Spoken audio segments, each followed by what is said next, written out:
আসসালামু আলাইকুম রহমতুল্লাহ।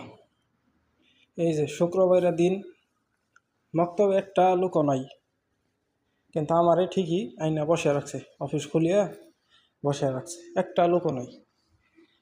তারাও আসে নাই, আর কাস্টমারও আসে নাই, কিন্তু আমার আইনা বসে রাখছে এই রোজার দিন। মানুষও জানে যে শুক্রবারে তো এমনিতেই বন্ধ থাকে, আর এখন তো রোজার দিনই একটা মানুষও নাই। যার পরে ওই যে আমার অযথা একটা দিন, এমনি তো ডেইলি তো রেট করাই, ডেইলি লেট করায়, উচিতের থেকে 2-3 ঘন্টা 4 ঘন্টা লেট করা সারাদিন। আজকে শুক্রবারের দিন, ছুটির দিন, তারপর ওই যাই না বসে রাখছে।